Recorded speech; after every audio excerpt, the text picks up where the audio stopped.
Hello YouTube, this is Kai. It is Saturday once again. This week, all week long, we've been talking about aha moments when we've realized our identities, whether those identities are gay, straight, lesbian, queer, zoosexual, trans. For me, I think I had to fight for some of my identities, right? Others came more naturally. Growing up, well, let's just start with when I was 5 or 6, I had a better idea than when I was like 10 or 11. I just farted.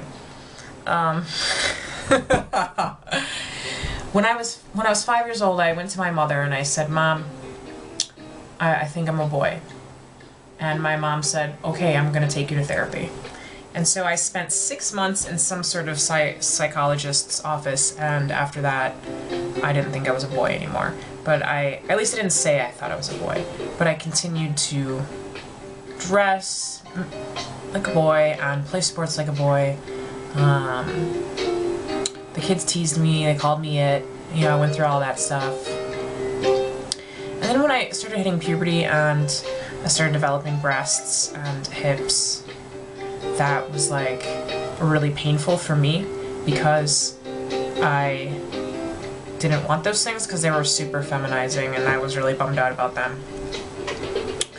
But I still didn't really understand, like I just kind of accepted my gender identity, the one that was handed down to me, and I just identified as female even though I didn't know how to be a good female.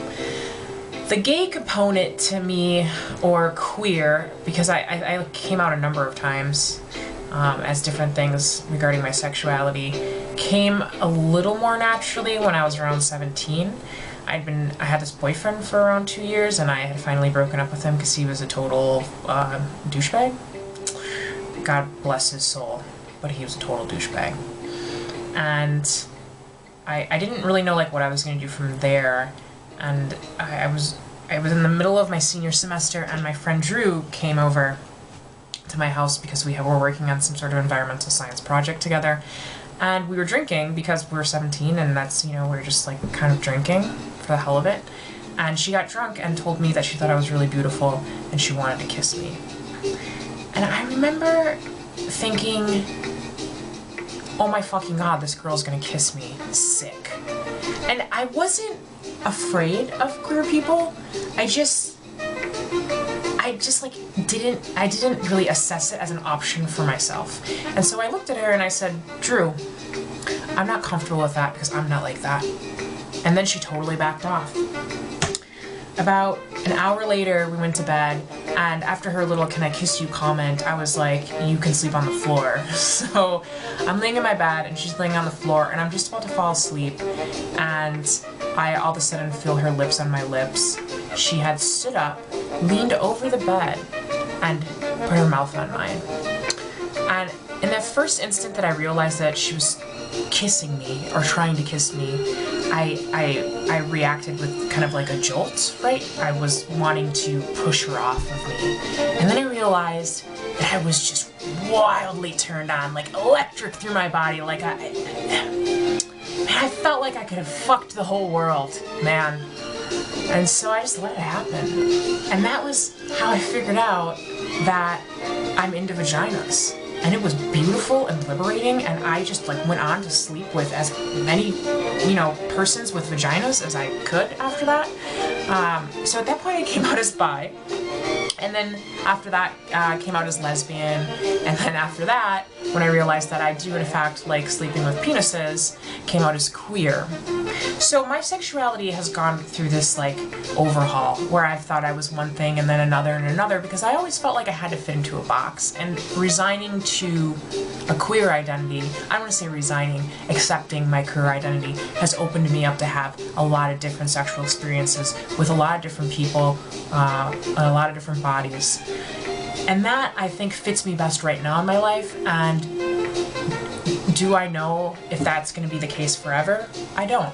In 3 years, I could exclusively date Persian rugs. Who knows? My gender identity as a genderqueer transmasculine person, that, on the other hand, was very difficult. I think I may have mentioned this in a past video. I was minding my own business, living my life, recently, maybe like 6 months ago, and I asked myself, out of nowhere, I don't really know like where this came from, I said, God, Kai, could you be trans? And all of a sudden, my mind just started reeling. I mean, it was terrible. I felt like somebody had pushed me off a cliff and I just went ahead and hit every goddamn rock on the way down. It was awful. I essentially freaked out when I asked myself if my female identity fit me correctly.